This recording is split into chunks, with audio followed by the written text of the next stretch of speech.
हाँ पांडे जी, इस तरह खेत में आपकी हरियाली इतनी है, आप यूरिया तो नहीं डालते हैं, जैविक खाद से ही सारा पौधा तैयार करते हैं। इस विषय में आपका क्या विचार है? देखिए, ऐसा है भैया, खेती की दुर्दशा बहुत हो चुकी है। अरे भैया यार, सब गड़बड़ा है। ओके नहीं करेंगे। हाँ, खेती क्या हुआ?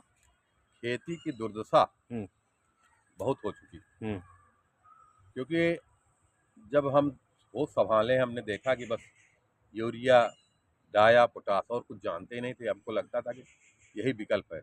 अब जब से हम लोग थोड़ा सा जानने लगे, समझे, उसको पढ़े लिखे, तो उसके समझ में आया कि ये खादें ठीक उसी तरह से है जैसे हम बिना घर से खाए हुए निकल जाएं बाजार, और जब बाजार में 2 घंटा 3 घंटा बीत जाए, 4 घंटा, तो भूख लगती है कि कुछ मिल जाए। तो मिलता क्या है?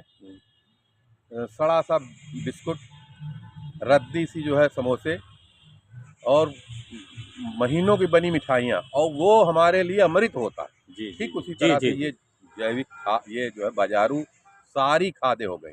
इसमें कोई दोष नहीं मैं कर रहा हूँ, ये खराब नहीं है, लेकिन हमारी जो खुद की घर की चीजें थी उसको किस तरह महत्वहीन बनाया गया। जैसे खरी है, जैसे दही है, जैसे बेसन है, जैसे पत्ते हैं। आप मानिए कि हमारे पास, जैसे आप देख रहे हैं कि सैकड़ों पेड़ सागौन के हैं। जी जी जी।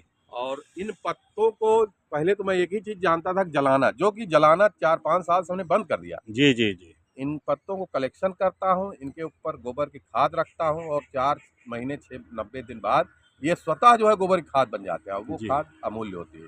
फिलहाल आपका जो प्रश्न है कि जो है यूरिया नहीं डालते हैं, तो जी। अभी अब आप ये बगल वाला जो देख रहे हैं ना, इसमें अभी आपके सामने हमने जो है खरी डाली है। जी जी जी। 10 बिस्वा में लगभग 10 किलो 12 किलो खरी अभी जो है डाला है। खाद यूरिया डालने लायक है, घर का दबाव है कि यूरिया इस समय डालनी चाहिए। लेकिन ये आपको बता दे रहा हूँ कि आज हमने जो है 15-20 किलो खरी डाला है, 15 किलो करीब डाला है।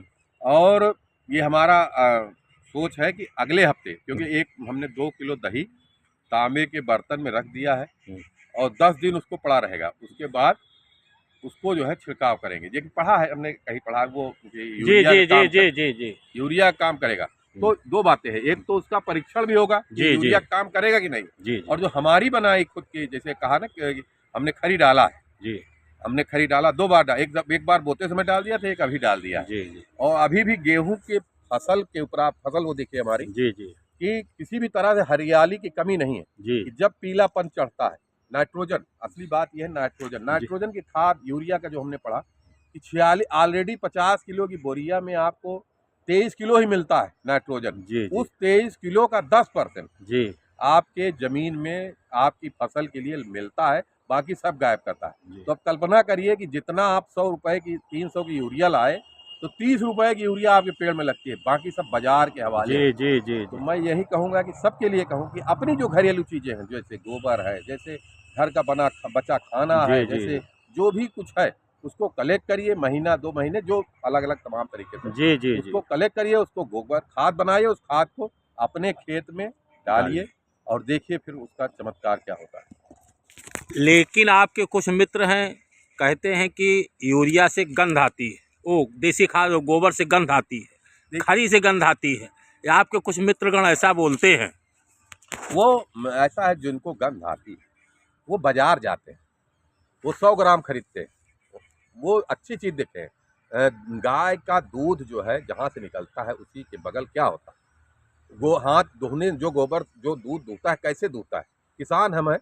तो अब उनको ये नहीं, वो तो पैकेट बंद दही देखे हैं, पैकेट बंद दूध देखे हैं, इसलिए गोबर उनको गोबर से बढ़िया कुछ होता ही नहीं। जी जी पांडे जी, आपको इंटरव्यू के लिए बहुत बहुत धन्यवाद। अगले हम सहारा न्यूज में कल इसका प्रसारण करेंगे। धन्यवाद।